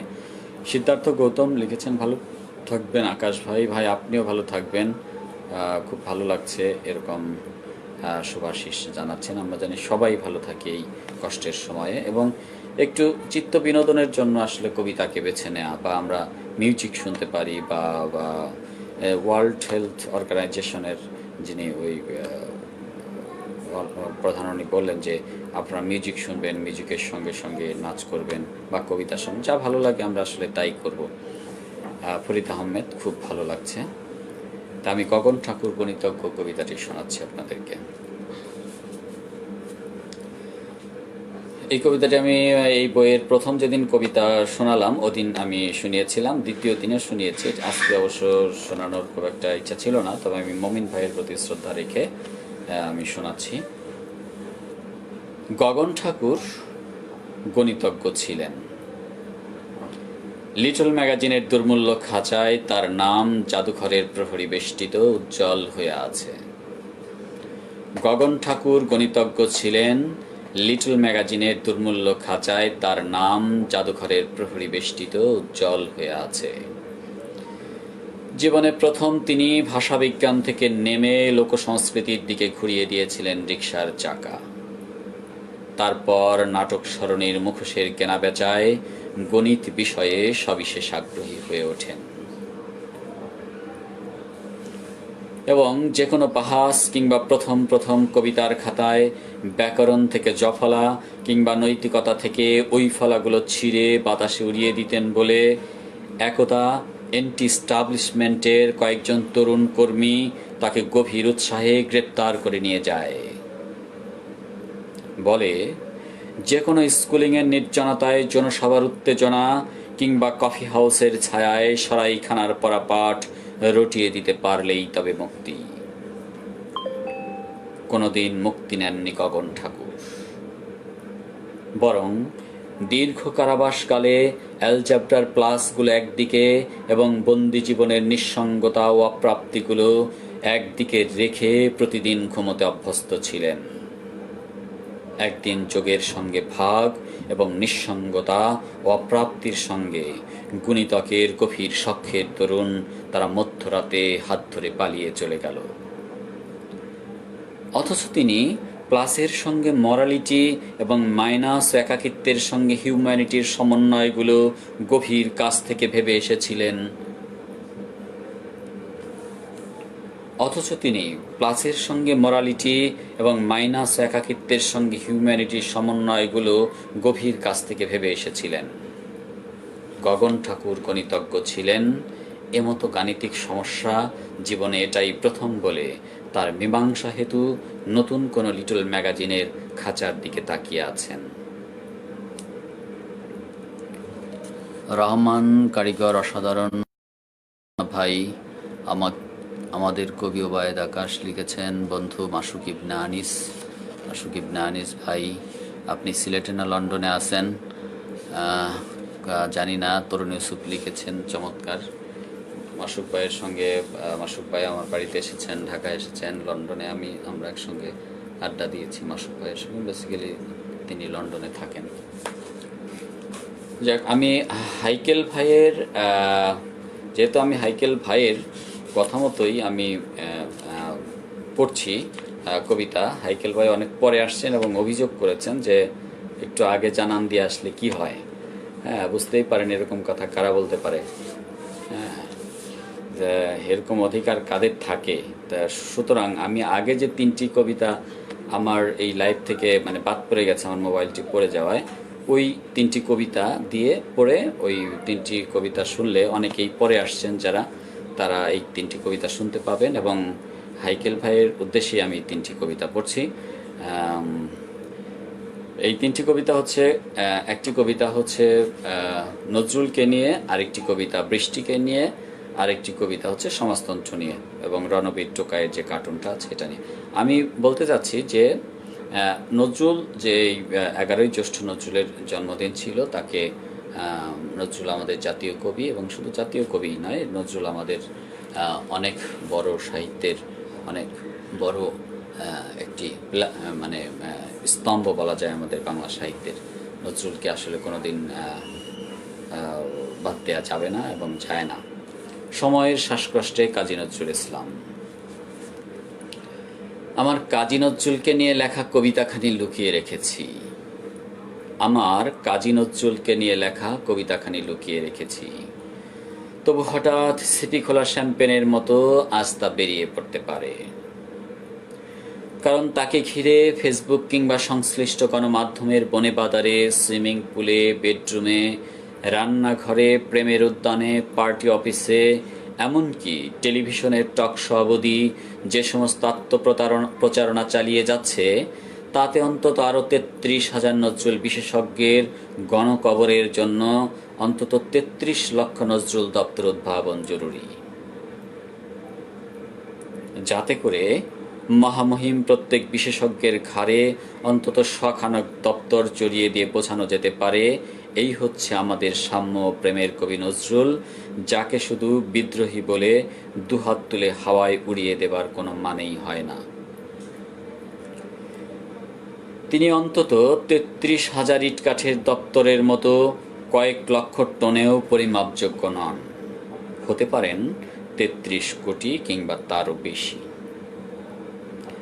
আজ দেখি হঠাৎ মধ্যরাতে আমার লুকোনো কবিতা থেকে ব্যথার দান, বিষের বাঁশি, চক্রবাক, দোলন চাপা, ফণিমনসা, সর্বহারার মতো সন্তানেরা মৃত্যু ক্ষুধা বুকে নিয়ে অনর্গল শুনিয়ে যাচ্ছে অগ্নিবীণার গান। আজ দেখি হঠাৎ মধ্যরাতে আমার লুকোনো কবিতা থেকে ব্যথার দান, বিষের বাঁশি, চক্রবাক, দোলন চাপা, ফণিমনসা, সর্বহারার মতো সন্তানেরা মৃত্যু ক্ষুধা বুকে নিয়ে অনর্গল শুনিয়ে যাচ্ছে অগ্নিবীণার গান। তাদের কেউ কেউ আমার পংক্তিগুলোর লোহার প্রাচীর ভেঙে বেরিয়ে এসে বলল, আজকাল তাদের নিঃসঙ্গতা ও বিচ্ছিন্নতার রূপান্তর করে আমার মতো যে কোনো কাব্য ভিক্ষুকও মহাকালের কবি হয়ে উঠতে পারেন। তাদের ক্ষুধা ও সর্বস্ব হারানোর বেদনা বুঝতে পেরে চোখ বুজে দেখি নজরুলের সন্তান সম প্রতিটি গ্রন্থই আজ নামি দামি পাঠাগারের সুসজ্জিত গ্যালারিগুলোয় কি করুণ ধুলোমলিন হয়ে সময়ের শ্বাসকষ্ট নিয়ে বেঁচে আছে। যেহেতু বৃষ্টির সময়, তাই আমি বৃষ্টির একটি কবিতা শোনাবো আপনাদেরকে। এই থেকে আমার একজন প্রিয় মানুষ আর একজন সৈয়দ নাজিম ভাই, উনি ব্যাংক এশিয়ায় চাকরি করতেন, এখন করেন কিনা জানি না। নাজিম ভাই আমার অত্যন্ত প্রিয় মানুষ, তাকে আমি দেখতে পাচ্ছি, আমার খুব ভালো লাগছে। আমার ছোটবেলার বন্ধু, ল্যাংটাকালের বন্ধু RM বেলা সুলতানপুর থেকে দেখছে আমাকে। দোস্ত ভালো থাকিস, তোকে খুব মিস করি দোস্ত, এবার ঈদে তো দেখা হলো না হ্যাঁ, আমি নাজিম, সৈয়দ নাজিম ভাই। আমি আপনার কথা বললাম যে আপনি আসলে আমার অত্যন্ত প্রিয় মানুষ। ব্যাংক এশিয়ায় অনেকবার আপনার ওখানে গিয়েছি, আপনার অনেক নিমন্ত্রণ খেয়েছি। এখন আপনি কোথায় আছেন যদি জানান, এখানেও জানিয়ে দিতে পারেন কোন ব্রাঞ্চে আছেন বা আদৌ আছেন কিনা, নাকি রিটায়ার্ড করেছেন, জানাবেন। নাজিম ভাই কবিতা লেখেন, নাজিম ভাইয়ের লেখা আমি ছেপেছি। যাই হোক,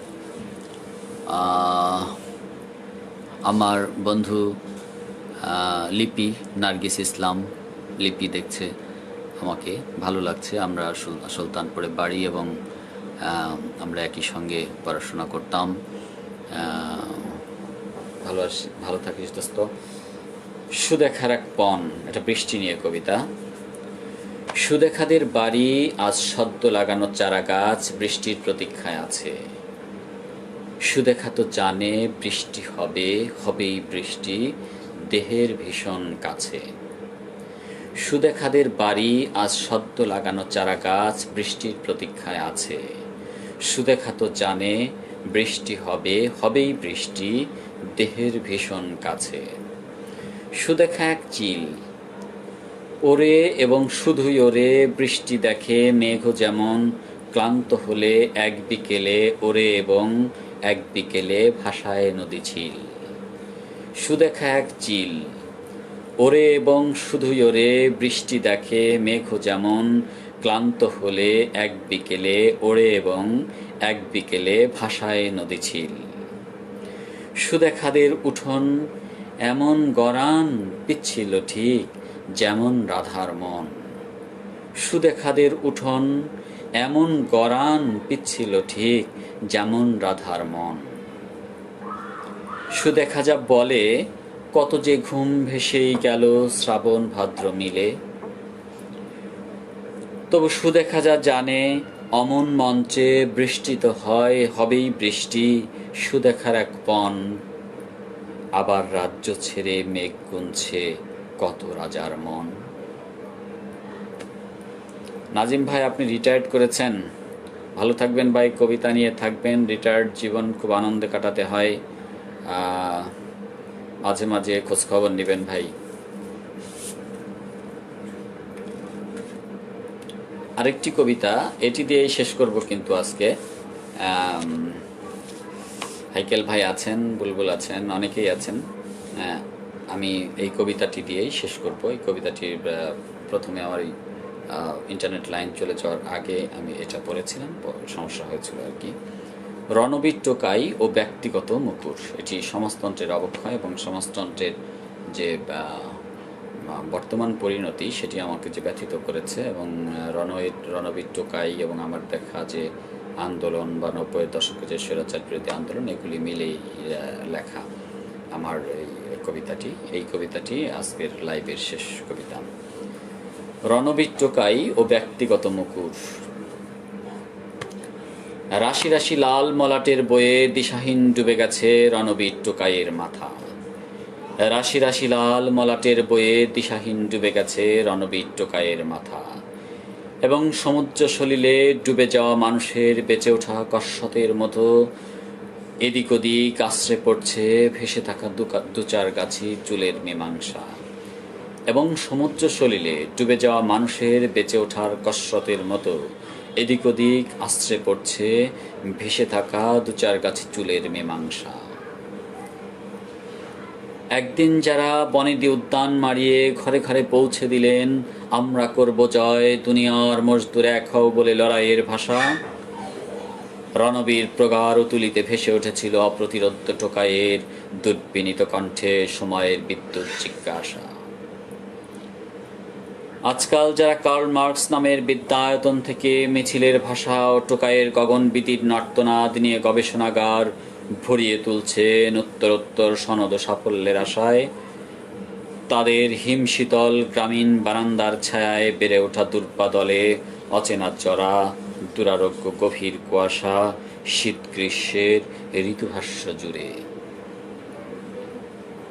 আর যারা সদাগন্ধ মাটির উদ্যান ছেড়ে ছাদ বাগান ভালোবেসে বহুদূর নিঃশ্বাস ফেলে ভাবেন যেদিকে দু চোখ যায় কেবল বিশ্বস্ত নীল, যেদিকে দুহাত বাড়াই বাহুলগ্না মেঘ, সম্ভাব্য বৃষ্টিময় প্রতিদিন, তাদের ঘুমিয়ে পড়া কাস্তে হাতুড়ি জুড়ে সাম্যের সোনালি সতীন, তাদের ঘুমিয়ে পড়া কাস্তে হাতুড়ি জুড়ে সাম্যের সোনালি সতীন। তেলতেলে রূপের ঐশ্বর্যতার আজন্ম নিষিদ্ধ ছিল রণবীর টোকাই কিংবা ক্যাম্পাস থেকে রাজপথ কাঁপানো যুবকের স্লোগানে চিৎকারে। আজকাল প্রাতঃভ্রমণের শেষে মার্কস, এঙ্গেলস বা লেনিনের পাশে দেখা যায় রণবীর টোকাইয়ের মাথা অকস্মাৎ ভরে গেছে অভ্রান্ত ঝাঁকড়া বিশ্বাসে। মধ্যরাতে রক্তাক্ত বিদীর্ণ চাঁদ লাল বইয়ের হৃৎপিণ্ড খুঁড়ে পরস্পর নিজেকে দেখে শহর বন্দর গ্রামে শুধুমাত্র ব্যক্তিগত বিশ্বস্ত মুকুরে। অসাধারণ কবিতা শুনে বিমোহিত হয়েছি প্রিয় কবি, আবৃত্তিও দারুণ, অনেক ভালো থাকবেন। ইলিয়াস ফারুকি লিখেছেন ভালো লাগবে, জামালউদ্দিন তামাল লিখেছেন লাগের কথাটি। অনেক ধন্যবাদ সবাইকে ধৈর্য ধরে কবিতা শোনার জন্য। আমি আবার কয়েকদিন পর আপনাদেরকে এই বইটি থেকেই আরও কিছু কবিতা আপনাদেরকে শোনাবো। কুশল মনে হয় এইমাত্র আসলেন, কুশল ভৌমিক, আমি এখন শেষ করে দিচ্ছি কুশল। আবার দেখা হবে, আবার কথা হবে এবং আবার কবিতা নিয়ে আড্ডা জমবে। ভালো থাকবেন, অনেক ধন্যবাদ। আজকের লাইফে শুরুর দিকে কিছুটা বিভ্রাট ঘটায় আমি দুঃখিত এবং পরবর্তীতে যাতে ধরনের ঘটনা না ঘটে সেদিকে নজর রাখবো এবং সেদিকে খেয়াল রাখবো এবং সতর্ক থাকবো। সবাইকে ধন্যবাদ, সবাই ভালো থাকবেন। কুশল লিখেছে সেরা এবং লাভ লিখেছে। আলিয়াসগর স্বপন আমার পুরনো কলিগ, জনকণ্ঠে আমরা একসঙ্গে চাকরি করতাম, তিনিও এসেছেন। মামুন আপু আপনার সাবলীল কবিতা হৃদয় টানতে পারে, সবগুলো কবিতা শুনে মুগ্ধ, খুব ভালো লাগলো। বিজয় ঘোষ লিখেছেন ভালো লাগলো, আমারও খুব ভালো লাগলো, আপনাদের দেখে খুব ভালো লাগছে। ধন্যবাদ সবাইকে, সবাই ধৈর্য ধরে এতক্ষণ কবিতা শোনার জন্য কৃতজ্ঞতা জানাচ্ছি।